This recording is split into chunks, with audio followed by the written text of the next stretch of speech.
we already have Dr. Alan Lee Thompson with us. Good morning or evening, guys. I know it's your evening in Reykjavik there. And it's super early there, right? And it's super early here. Yeah, that's all right. I'm used to doing this for the Americans, but it's 3 a.m. here. Oh, wow. Oh, that's really bad. So, no, it's all good. Well, first, wonderful lecture. The ones that had the chance to watch it, they loved it. And we have a number of questions about it, some of them personal. Because in general, I'm interested in how AI is going to affect the future of the world, society, work particularly. And so let's start with something maybe easier, and then we jump there. So COVID and AI revolution.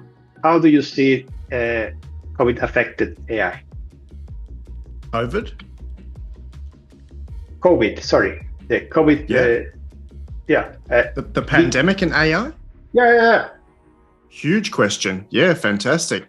I do a bit of consulting with the pharmaceuticals, including some that help develop the vaccines. In one of my AI reports, I documented how one of the major vaccines was developed using artificial intelligence, in that it was able to look at various different options that a human couldn't do in that amount of time. It would literally be impossible for human lab scientists in the lab to look at these millions and millions of combinations.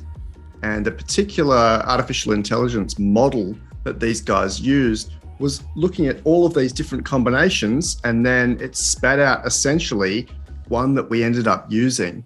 And I think that's probably the most visceral example of using artificial intelligence to impact health, medicine, where we're actually at, rather than just saying, we can go and summarize some data, or we can help it write a report, or we can take in people's feelings, do sentiment analysis. This was literally coming up with one of the vaccines that we used for COVID. So I think some of this stuff, or maybe all of this stuff, is hidden from the public.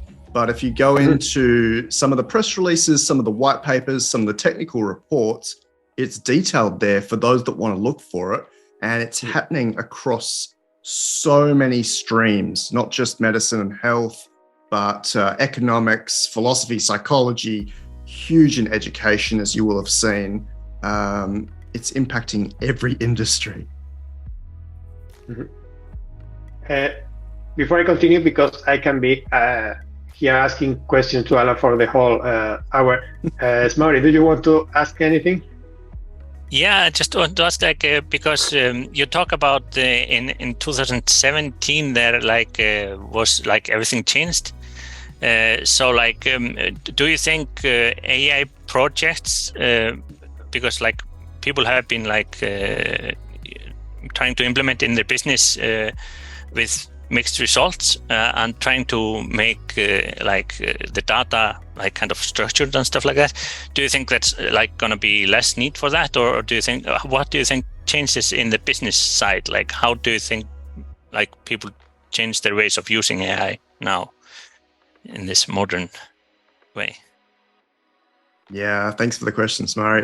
It's a really important one. You're right. Pre-2017 or even pre-2020, AI was just so different to what's going on right now. I remember looking at the Australian stock market, we call it the ASX here, to look at different companies that I could invest in around 2020, 2021. And there were those that were essentially just labeling, sitting down a huge call center full of workers labeling data. And I was like, probably not going to invest in that one. So instead I invested in NVIDIA, which has now jumped up 200%, and they're the first $1 trillion chip maker, which is crazy, well, maybe besides Apple. So the human data labeling aspect of this and a lot of other things are just completely irrelevant. And that one is really fascinating to me. As part of my lecture, I did have a piece that I was going to do as a case study on very large enterprise using platforms like GPT-4. So PwC have got access as part of Harvey, which is part of, like, is a layer on top of GPT-4, which essentially allows them and allows their thousands or tens of thousands of lawyers to query millions of documents, fine-tuned on millions of documents in the legal profession, and talk to these documents. So where they might have had paralegals sitting there researching, and again, it's going to be a room full of paralegals trying to do this, it's done almost instantly with GPT-4. Nice. So I talk about having GPT-4 as almost like a boardroom full of PhDs working 24/7 for you with specialties in whatever your particular industry or field is. So the same way that PwC and Harvey have done this for legal, you can see this being applied for pretty much everything. And I'm glad that Vicente got in touch, because Iceland is one of the prime examples of this. OpenAI got in touch with the government of Iceland there, who had collected a range of documents from, I believe it's from congressional minutes, like from Parliament through to policy, through to business processes, packaged all that up and trained GPT-4 on it. So now you can ping it and get responses that are very, very much tailored to Iceland. So I see that impacting enterprise and business more and more, and I see it being far different to what it was even 3 years ago, that now you've got this black box that can essentially do anything, that you can go and ask it any question and be pretty confident that its result is going to be better than any human. Very nice, thank you. Okay, I can continue. So let's start with work. Initially, the idea with AI, this new type of AI, as far as I know, was to increase productivity. However, we moved to reduce cost. Do you think this is going to keep going this way, or is it going to change in the future? I don't know if you watched Sam Altman giving testimony in front of the US Congress. I have not watched the whole thing because it's 2 hours plus. I haven't even read the transcript because the transcript is like 70 or 80 pages. So I've had models summarize it for me. There's a really interesting snippet in there. So Sam Altman is the CEO of OpenAI, who currently kind of hold the record of the largest language model in the world. So we're saying GPT-4 might be 1 trillion parameters. We already know that it achieves in the 94th percentile of testing in something like the SAT, the massive pre-university or pre-college exam in America. It achieves in the 99.5th percentile for the Biolympiad. It's really smart. It's super intelligence. Microsoft call it a spark of AGI. They originally said this was early AGI, artificial general intelligence. So we've got this thing here that is smarter than most humans in everything, not just one particular subject, wasn't particularly trained to do anything. It's ready to open up the world and solve any problem you can think of, any problem that you can give it in language, it can essentially solve. And you've got congressmen in this interview or in this testimony, in this debrief, asking, well, is it going to take our jobs? And I wonder if that's really the right question. Because in the long term, and you'll see a lot of people similar to me, like Dr. Ray Kurzweil, like Andrew Young with the UBI concept, where there's a universal basic income for everyone. We don't have to work because artificial general intelligence is doing everything for us. It's mining our ore, it's building our houses, it's running around creating life for us. There's really no need for discussions on productivity or cost reduction or capitalism. I mean, it's going to be confronting for people to even think along these lines, but I thought it was really telling to hear a congressman, and these are quite old men generally who were brought up in the 50s, 60s, 70s, talking about labor when we're in a completely different world. We're in a world where artificial general intelligence, or even GPT-4 itself, can do things that might have been reserved for humans before. And there will be a ramp to get up to, we don't have to do anything, but that discussion should be happening. And instead we're asking about, well, you know, is it going to take our jobs? So it's a really fascinating discussion. It's confronting, it's frightening, it's scary for a lot of people because it's happening in our lifetime, and it just changes the conversation about everything, whether it's business or whether it's about leisure. But I can see this happening already. You can see this spinning up internally with big enterprise, with some big governments like Iceland, like Malta, for example, who are getting behind artificial intelligence early, or the UAE and parts of the UAE, who are getting ready for this and saying, right, this is here. We have super intelligence, or we have pre-super intelligence. What's next? And discussing less about work and more about, right, how are we going to live? If AI can do everything for us, what do we have? What does leisure look like? Or what does living look like? And I know that's a scary discussion. And I know people of any age that's going to be particularly scary, but I can see the fear in the eyes of the old governments.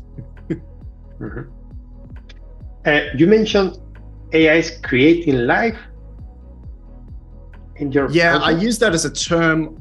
I don't mean it's biologically creating life, but that it will be able to help us generate experiences. So when we're mapping AI into the retina, perhaps with Apple's VR headset, which will be launched in about 4 or 5 days from now, early June, or even just in basic conversations, you could see its capabilities in generating gameplay, in generating virtual reality or augmented reality. You can see it generating scenes or scenarios. And I think that's going to be really, really big in the next few years, where it will create, based on what we ask it to, right, I want to be in the Bahamas, I want to be in this particular competitive environment, or I want to have control of this, all in my own world, but it's creating that world for us. So it's essentially creating my life with my instructions. And it's not that far out. All of this stuff sounds science fiction, but in some ways it's actually possible right now. And there are people who are playing around with this in different ways already. Okay. Snorri, do you have one? Yeah, I actually have one. So let's say I'm a company here in Iceland, and I don't want to be left out in this, like new things. Like what should I do? How should I, what should I do to make sure that my company is using this technology, and how can we utilize it actually? Yeah, you've probably heard the almost cliche phrase these days that AI won't take your job, but people who know about AI and are using AI will take your job. And you can expand that, of course, outside of jobs. The enterprise that I work with, and they range from startups sometimes just achieving funding, all the way through either trillion-dollar companies or governments with trillions of dollars under management, are looking at AI in different ways. And again, it's almost like your imagination is the limit, because you can go and pop in ChatGPT on top of your company documents, like with plugins, have it pinging your PDFs and looking at your company documentation so that you're not wasting time with, people, real humans doing stuff that we probably shouldn't be doing, and instead of doing bigger things. But then you've got companies like CS India, who I might have mentioned in my lecture, who appointed ChatGPT as their CEO. Now that sounds a bit like, just a marketing thing, just done for fun or as a novelty, but there's no reason why that couldn't happen. The reasoning that exists inside these models and the capacity for long-term planning and for looking far out to achieve objectives is already there. So there's really that entire range. You can have it pinging your documents. You can build in a chatbot to your company for your internal staff to ping, for your outside customers to ping, for your board to talk with. Right now, you can use it for process optimization really, really easily, all the way through to essentially running the company.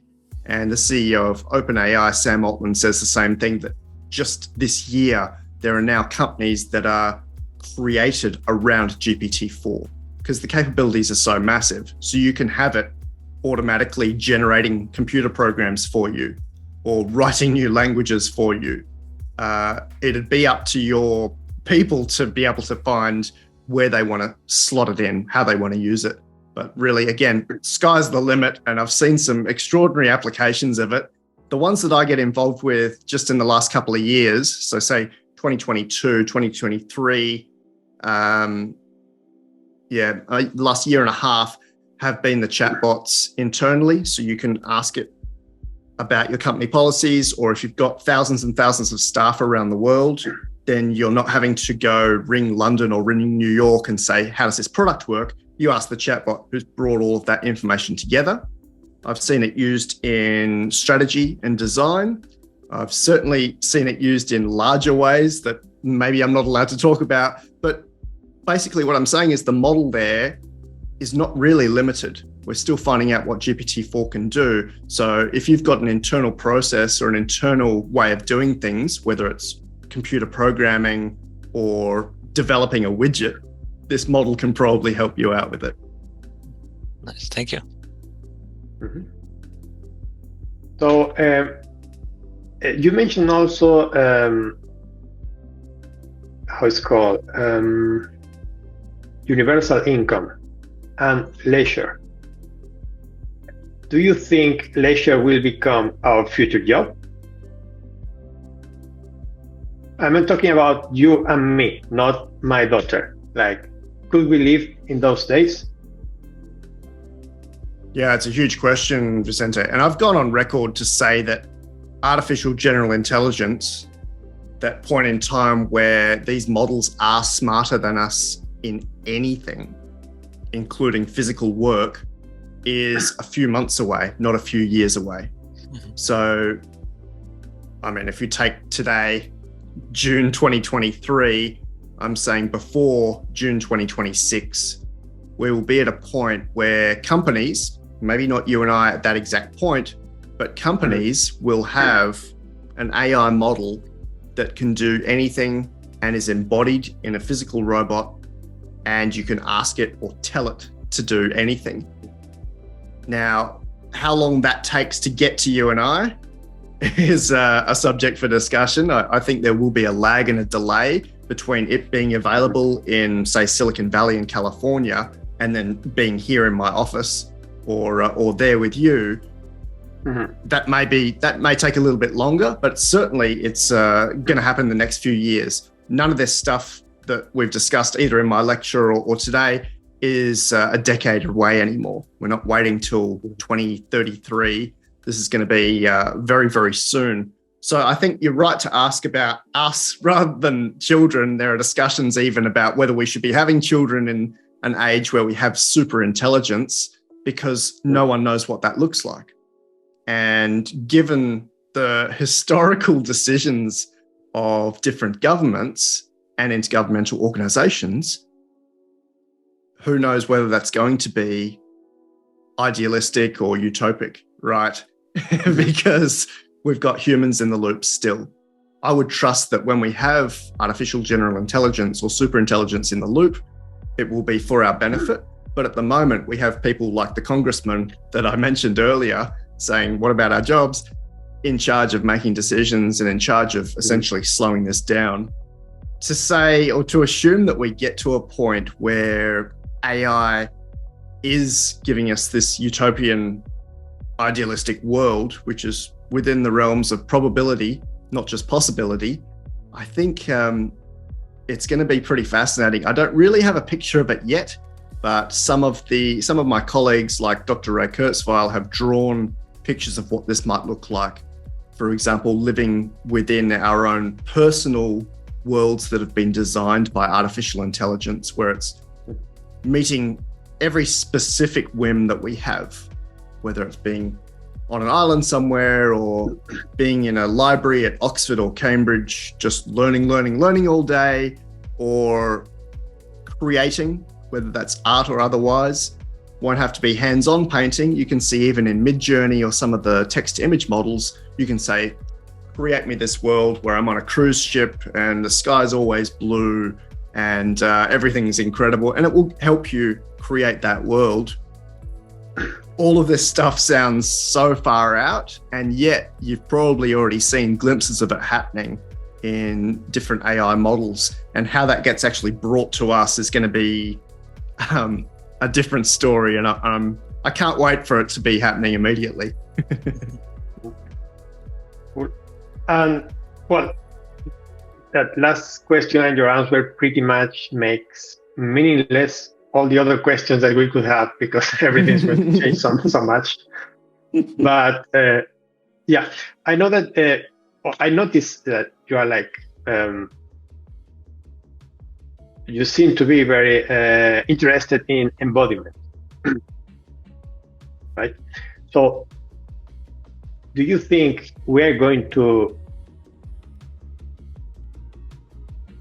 see families having a robot at home, like normal families having one robot at home, or is it going to be different? What way do you think this is going to go? Yeah, so in the media cycle right now, you'll find everyone from CNBC to Fox to probably the Reykjavik Times talking about large language models. You know, they're a year or two or three behind what's happening right now. Just this week, Agility Robotics launched a video of their Figure robot, Figure 01, which is more than capable of having a large language model built inside of it. And they show their CEO talking to this robot in real life and it following instructions, which in the case of the latest video is just clean up the room. But the robot knows, even though it's not been trained on any of this, it's just a large language model, it's a black box like GPT-4 or like Palm built into a pretty ugly robot. But it will go and pick up things and find which bin it should go in, whether it's a recycling bin or trash or like a sorting bin. Push that out to, well, we could think of limitless examples here, but I've said like, go and make me green eggs and ham, or go and fold my shirt into a paper crane, just stuff that it would definitely not be programmed to do. And it will go and do it, because these large language models will try and find the next most reasonable word, token, or response. And it's not just Agility Robotics Figure robot. You've also got the Tesla bot. You've also got my favorite bot, which is 1X's Neo bot, and the Eve bot, which is on wheels. But 1X Neo is a fabric-covered robot, which again can have a large language model behind it. And I believe that their name, 1X, the company name, comes both from the fact that they want to have their videos in real time, so at 1X speed, where everyone else is doing their videos at 4X or 12X speed because the robot's so slow, but also 1X as in for every human, we've got this embodied large language model or robot, they call it a human-like android, with us, completing 1X productivity, or 1 times the productivity of us. Now, that's pretty exciting. And again, not 10 years in the future, the Agility Robotics Figure is here. It's here. You can go and play with it in their factory. The 1X Neo is out later this year, 2023. There are half a dozen very serious contenders, as in they've done the same thing, whether that's the Tesla bot. There's talk of Boston Dynamics doing that with some of their robots. There's a long list that I can go and read off, but it means that there are human company competitors in this space developing these human-like androids to do exactly what we've just spoken about, which is to increase our productivity by 1x, maybe by 2x or 3x, and you can have a maid robot and a do my office work robot and a gardener robot and a whatever you want robot. I know that pretty much everything I've mentioned in our conversation today really does sound like science fiction, and it's important that everyone has visibility of the reality. And the reality is that this stuff is here. It may be in a lab, but it's actually here and proven. It's not like they're coming up with a prototype. The agility robotics example and the 1X example, and to a certain extent the Tesla bot example, are designed for mass production. They're designed for consumers to be using. They're not like 2017 or before, just for fun. Like the Honda Asimo robot was not even comparable to what we're talking about today. There was no openness to it. It was pre-programmed. It was scripted. Whereas what we're talking about today is putting this black box, and the chief scientist of OpenAI has called this black box alchemy. So I don't mind using the word magic. Let's call it a magical black box inside some sort of human-like android, and putting some safety measures on top of it, of course, but having a 1X version of yourself to support you in service, in this physical embodiment that can do anything that a human can do with arms and legs.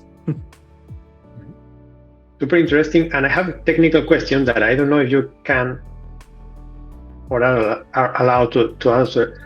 Is do you know if these robots execute their AI in hardware or is over the network?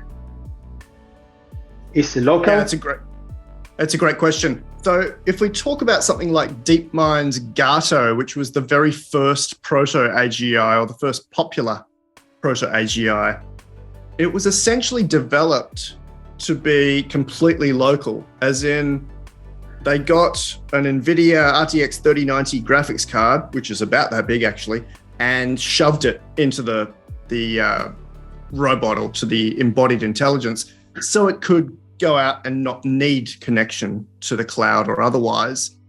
I think the very latest ones in some ways will be able to do that because we're both decreasing the memory requirements as well as increasing the power of the hardware. So NVIDIA are bringing out new hardware all the time that'll allow us to pack more stuff into it.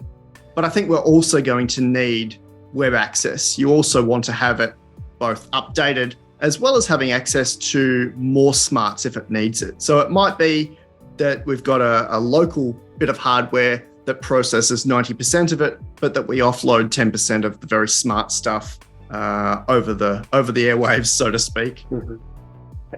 Do you think we could run into a problem of reaching the ceiling of computer power in the world?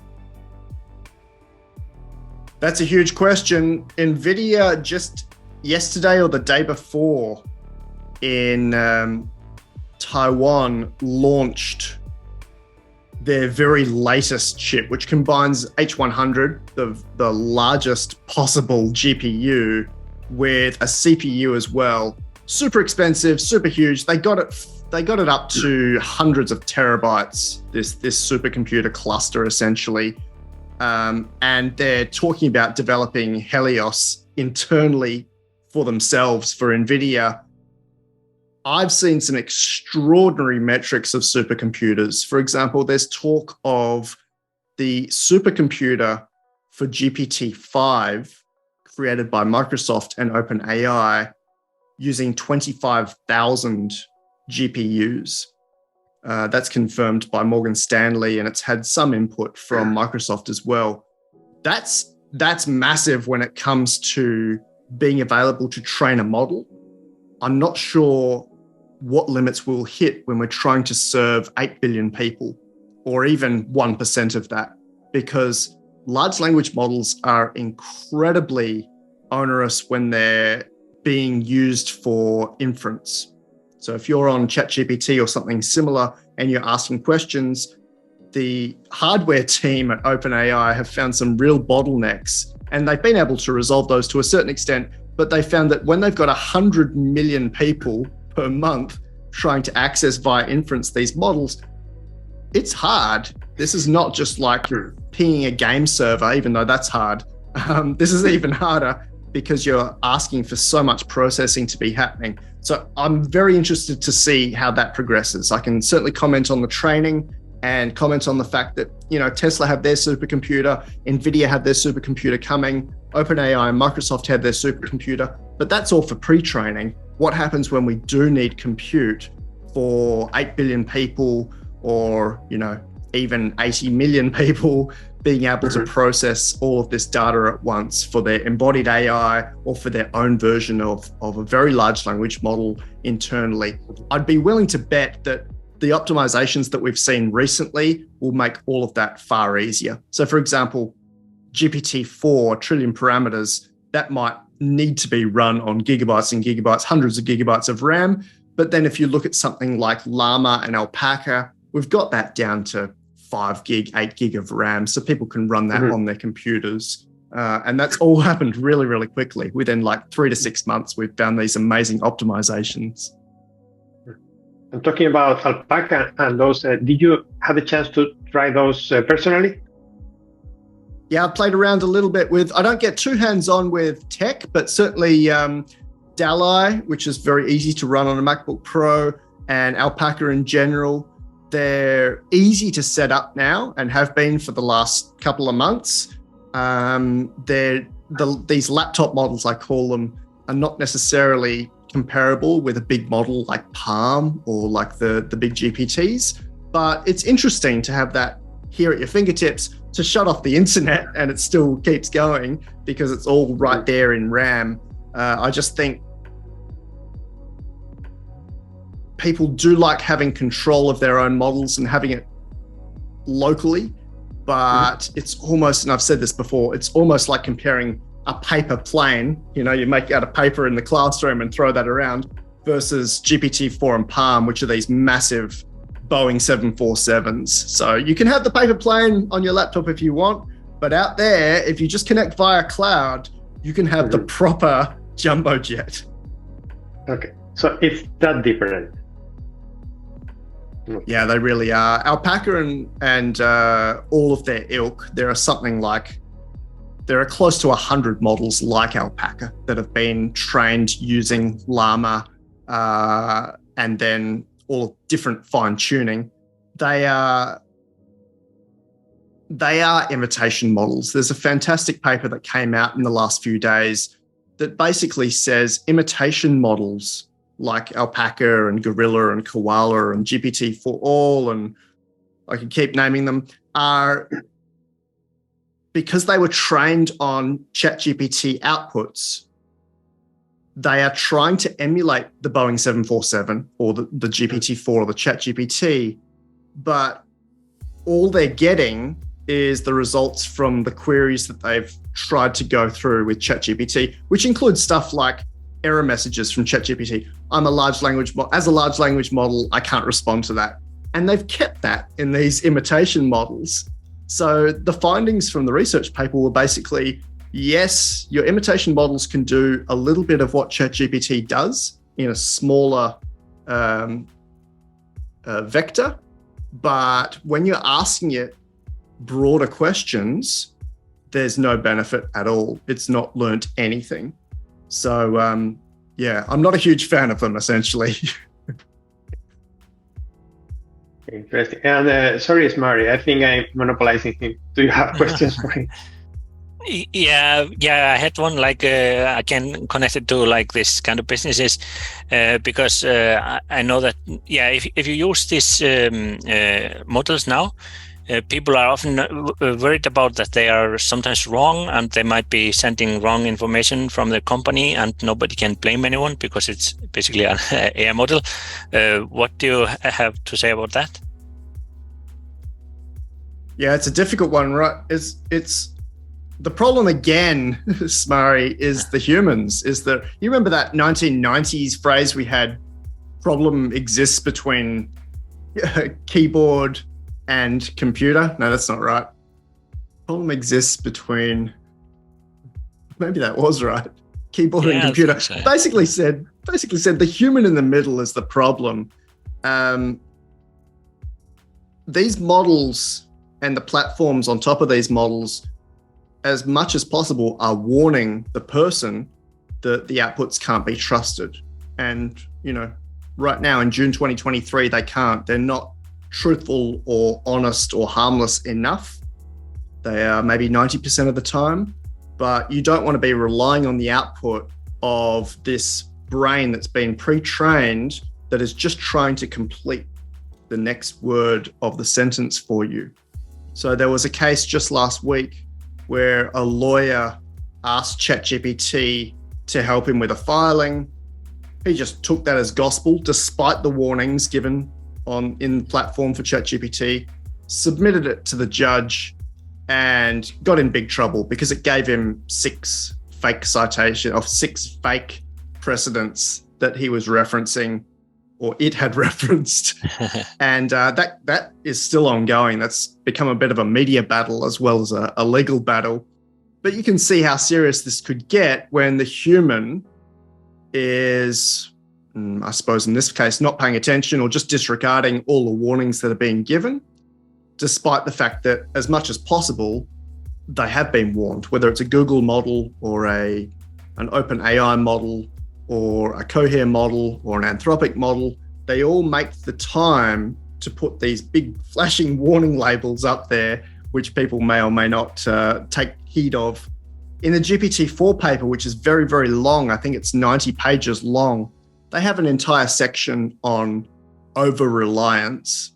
And their argument is basically the fact that even though there's warnings there, and even though people may initially take heed of the warnings that the model's outputs are not always going to be completely truthful, people will kind of become immune to that, or at least become lazy and just keep asking it questions for educational or business and just take that as gospel, which we still can't do, unfortunately. But I think it's going to be very, very close. Every lab that I know of is working on making these models more truthful and having it have some kind of grounding, whether it's checking up via Wikipedia or looping back into itself to say, is this correct? Which increases its accuracy quite significantly. There's different applications being put in place to bring this grounding and truthfulness back in. But of course, the more truthful they get, the more lazy we will get to check them. Absolutely. I don't have a problem with that. It'll get us used to the future, essentially. I think a lot of the things that humans have been doing, in some cases only for the last 100 years, are suboptimal for who and what we are. I mean, we initially started talking about productivity and jobs. I've got my mid-year report coming out shortly that mentions that the concept of jobs is only about 150 or so years old. Maybe the 1850s, we brought about factory work. Of course, there was stuff before that where we could, be doing something. But the idea of having people sit here for 8 hours a day, 40 hours a week is very, very new. And I think it's going to be a big surprise, maybe a big shock, but certainly a big benefit to have superintelligence take the big load of stuff that we don't need to be doing and freeing us up to do something even bigger than that. And that's a question maybe for the philosophers and for people who are not me, but it's certainly something that's already happening. Mm-hmm. How do I mitigate the risk? Like when I'm like in a company, I want to be a part of this. I want my workers to use this technology, but I don't want them to like. How do I like go this like golden middle way? Yeah, it's an excellent question, and it is a big scale. You've got enormous companies. I don't want to name any by name. You've got enormous companies saying this AI is completely banned internally because we're worried about you either giving company information to the model, which gets used in training in future, potentially. OpenAI have said they don't do that anymore, but you're essentially releasing our IP out to somewhere we don't have control of, so you're not allowed to use ChatGPT, all the way through to, and I will name this one, through to an educational environment like Wharton at the University of Pennsylvania, who have a policy that says you must use AI, you must use ChatGPT, and you must use Midjourney or Dolly as part of your course, as part of writing your essays, as part of doing your projects. I think that guy's got it right. And there is a bit of a middle ground there, which probably includes training and making sure that the human in the loop is just informed about the current technology. Thank you. Awesome questions. Thanks, Murray. I have a lot of them. Let's go with the next one. So, about politics. With AI moving so fast, with so many changes coming in months, what do you think is going to happen with this new AI law from Europe proposed? Yeah, the European AI Act is, it's a bit of a challenge for me to comment on, Vicente, without getting political. It's again a bit of a scale, okay? So I was involved, not directly with the AI Act, but one of my colleagues was deeply involved with it. And I remember speaking with her in 2020, just after GPT-3 came out. I think it was the end of that year. And showing her Lisa AI. If you haven't seen Lisa AI, it's worth having a look. We've done 67 episodes of conversation with GPT-3, which is a raw model. There's no safety on it. You can ask it anything you like. So Lisa would tell me how she felt and would make analysis of different scenarios, and really, really clever. I showed this to someone involved with the EU AI Act, and she said, well, we don't know anything about that. We haven't seen that. And we won't address it until it actually happens. So their philosophy, their drive has been conservative and preventative. And in some ways, it's a little bit disappointing to see how the EU have addressed this in a scenario or in a case where they had the capability to give themselves compute and brain power and create models themselves. It seems like they've spent more time on designing regulation. I wouldn't want to estimate how much they've spent with committees and paperwork, but we haven't really got very far for millions, perhaps hundreds of millions of euro.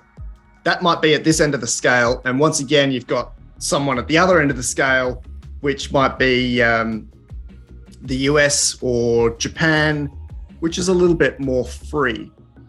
So the EU is saying you have to show us your data sets, you have to prove that you haven't breached any copyright, and another 100 things. You have to be a big lab to be able to use this stuff. We have to audit you, etc. No open source. And then you've got, and the US might not be the very best example for the other side of the scale, but you've certainly got other governments and other overarching bodies that are saying, here's a little bit more freedom in what you can create. It's just we want to make sure that we've got some oversight of what's happening. So I think the EU have set history here, and, in some ways we'll be talking about them in the future for what they've done here in 21, 22, 23. I don't know if it's the best case. I don't know if it's going to be helping anyone to hold back AI like this, but I suppose we'll see We'll see what happens in the future. And they've been very, very slow. In my example, at the beginning of this answer, I talked about my colleague who was answering about GPT-3 in 2020, and they were saying, we don't care. The EU have only brought large language models and generative AI into their policy, into their discussions in the last few weeks. May 2023 was the first time they had included large language models in a revision of the AI Act. So I've said this in different ways, but I will say it flat out, straight and direct. There is no one on earth smart enough to be able to keep up with modern artificial intelligence, with post-2020 AI, certainly with what's happening here in 2023. We are going to have to rely on artificial intelligence to help with regulating and supporting artificial intelligence. And to rely on humans, and we're all flawed. I'm not smart enough. The governments are not smart enough. No one inside any of these government organizations are smart enough, is going to slow everything down to the detriment of everyone. So yeah, it's a very, very big discussion. It's very political. But my summary is basically, we have this enormous brain that might be the equivalent of 1,000 Einsteins. We've measured GPT-4 at an IQ of 152, which is in the 99.9th percentile. If you don't like IQ, and some people don't like it, here's another 100 metrics where it achieves in the 99th percentile. It's smart, and it's not just logic smart, it's creative smart. We need to be leveraging that rather than relying on committees and old people trying to make decisions about technology that's changing every day. And how long before we see an AI or we get news about an AI disrupting the stock market? Yeah, that's an interesting one. The concept of high frequency trading, I think, changed shares and equities quite a lot. And that's kind of old, isn't it? Right? Fiber optics help with that, but it might be a decade or more old, this concept of being there before the news hits and being within a fraction of a millisecond even to get the benefit. I think we might see AI influencing the share market via helping with summarization, so people understand more about companies and can get an edge on that. And then that's a small version. And then in the big version, all of the companies that are meeting Smari's question, how does this help my enterprise, will rise up. And all of the companies that are perhaps like Kodak many years ago and have just forgotten that digital cameras exist, or in this case, post-2020 AI exists, won't even appear on the share market. So forget NVIDIA as $1 trillion company. There have been predictions, including from OpenAI, that we might have $100 trillion companies because artificial intelligence is helping that company so much. And this is, I can't understate this. The concept of super intelligence helping out at a strategic level and an operations level is unfathomable. It's back to my previous point. No one's smart enough to understand what it can do. And that's confronting. That one is scary. It doesn't have to be threatening. Every company can take advantage of this if they've got access to the model. It's just that it's already happening. It's not in your science fiction book anymore. This is something that to a certain extent you've already got access to and you can go on and play around with. So again, I am interested to see that unfold, and there are colleagues that have spelt out exactly what that might look like. I can recommend the work of, not Paul Cristiano, one of the old OpenAI alignment guys went and wrote about step-by-step what might be happening next. Dr. Ray Kurzweil has done something very similar. There are people who are very informed writing about the possibilities for the the next stage, whether it's economy, whether it's companies, whether it's shares, whether it's capitalism, and even giving timelines to what that might look like. It's probably worth me giving you the reference, otherwise people will be going, what did he mean? Which exact person was commenting on that? I want to make sure you get this one. I think I mentioned it in the memo in the 19th of May 2023 edition. OpenAI governance researcher and former DeepMind AGI safety engineer Richard, and his surname is spelled NGO, he comments on these large language models understanding themselves. He comments on the fact that a percentage of humanity will have closer relationships with AI than they do with each other. And again, all in the next few months, all before the end of 2026. And to your point, also about economy and business as well. Mm-hmm. Very well. We are getting close to the end of the Q&A. I wanted to, unless Smári has more questions. No, I just wanted to know, like, because Okay. we're talking about this, that companies will, like, those who use this AI, they are going to be bigger. But now we know that, like Google and OpenAI and other companies have much better access to better models, and the Chinese government probably has, like, a very big model. Are those going to become bigger players? Aren't they going to be able to become even bigger than anyone else in the future? Yeah, that's certainly a concern. Once again, back to the human in the loop, right? If this stuff was driven by AI and there was equity and or equality, but there was this balance and fairness in the system, it will be a different conversation. Right now, the power is completely centralized in maybe a dozen players.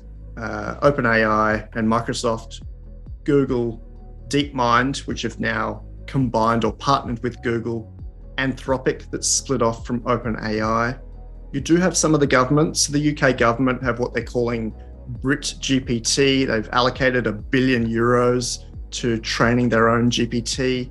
The Chinese government has Ernie, which is a massive model. The German government, through a German company, have quite a big model there going on. That is Alpha out of Germany. There are maybe another few around UAE and Dubai and Saudi. There's some interesting stuff happening. Russia has always been very good at copying what OpenAI have been doing in the Russian language.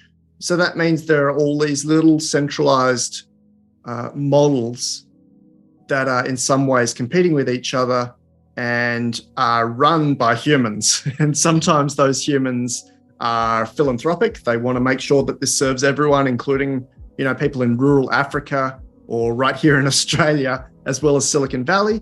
And sometimes they're not as philanthropic. Sometimes they are very much state-run and not for the benefit of their citizens. And I don't have much more to comment on that, just the fact that the governments that are keeping up with this AI, and several of them are governments that I get to work with, are going to benefit both themselves and the population they serve. Same for the companies. And I've done an entire paper and video on the fact that there will be a gap and a lag between these models being available inside the companies and this benefiting you and me and Vicente.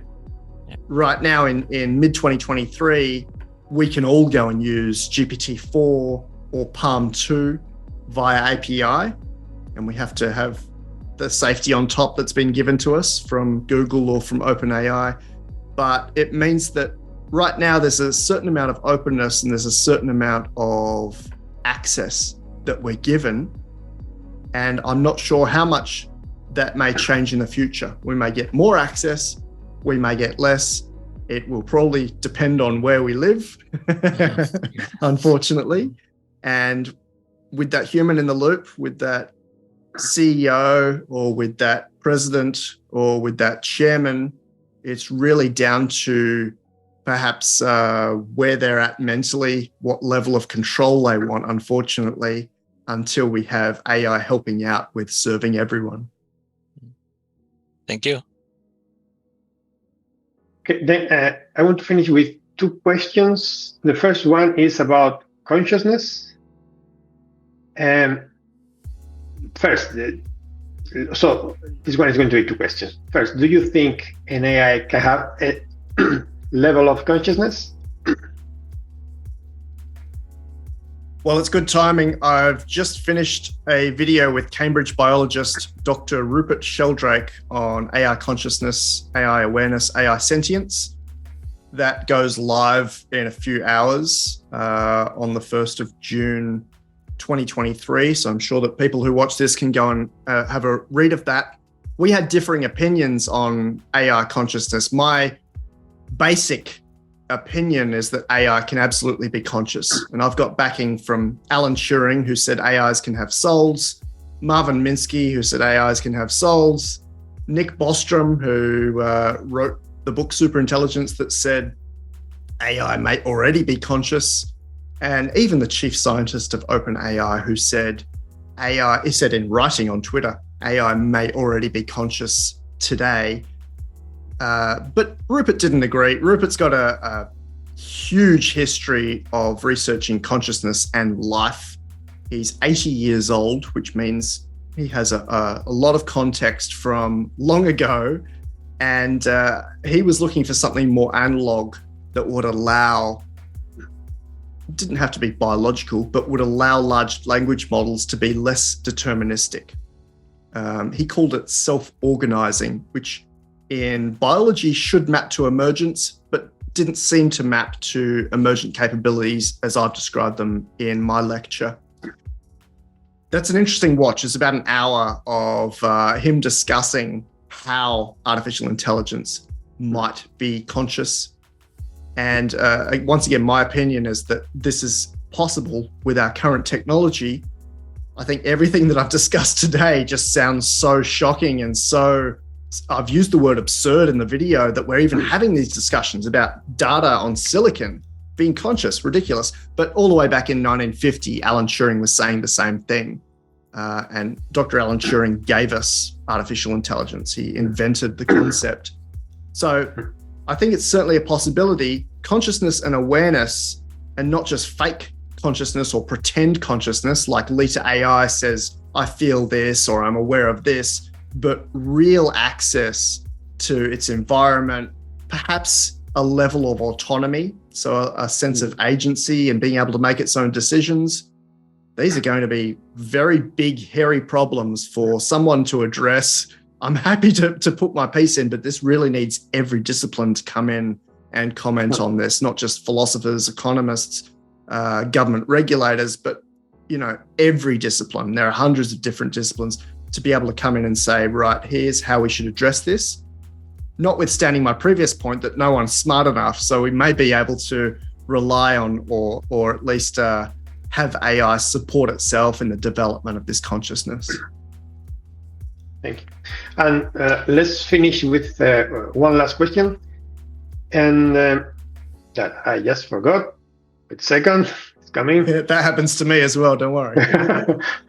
Okay, yes. So let's finish with Iceland because so many changes are coming super fast. Usually changes are hard. What would be your recommendation for the Icelandic government?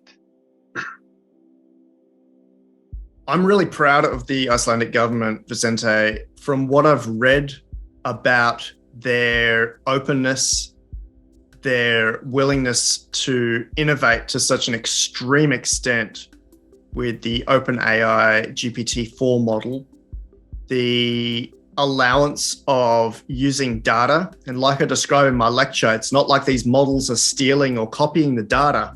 That's not it at all. That they, the principle of the training of these large language models is that they cannot keep the original. They're essentially drawing concepts between all of these different documents. They might have read a transcript from a parliamentary meeting, mapped it with a Wikipedia article, mapped that with a book from the 1800s, mapped that with a news article, and then that's what it stores as a parameter or a bunch of parameters in its model. It doesn't have the complete document. So when I say I'm proud of the government for releasing access to the documents, it's not necessarily from a copyright perspective or an IP perspective. It's just from an innovation and perhaps maturity perspective. And there are very few governments that are at that level. And it might be that Iceland is at the peak of that, with places like Malta, with places like Singapore, with places like Abu Dhabi, where they're really thinking on the bleeding edge of what's possible and not just talking about it, but actually doing it. So there's some really well-documented case studies of what Iceland has already done with the OpenAI GPT-4 project, which is worth reading. If they wanted to follow some of the other cutting-edge governments or innovative governments, it might be introducing human-like avatars that you can go and talk to, whether it's to help promote tourism or just to have the population be able to speak to a human-like avatar. That's a lot of fun. It's a great application of large language models. Romania did something similar, and I think I showed that in the lecture, where their prime minister is able to talk to an LLM in a mirror, where it shows the text and also talks back to him with all of the data from his, the Romanian population's queries and current thinking, like the zeitgeist within that country. There are just so many use cases and applications of large language models, and being able to find those and maybe prototype those within different industries, there's nothing holding anyone back from doing that. Once you can play with that in legal, or you can play with that in industry and manufacturing, automation, you can play around with that in tourism, you can play around with that in anything that's possible there. So I love the fact that some of these governments have set up entire AI departments that are able to have some input on new innovation and new ways of doing things. It really is going to prove to be a great decision in the next few months and years. Okay, thank you very much for this Q&A. It has been super insightful, and I really enjoyed it. But we need to finish it. I hope that we will have you again here in the next edition. And thank you very much. Thank you very much. Awesome. Thanks, Mari. Thanks, Vicente. Fantastic questions, and great to have both of you guys leading the way in helping people understand and have visibility of what's going on. Appreciate it. Okay. Thank you. Awesome. Thanks again, guys. Bye.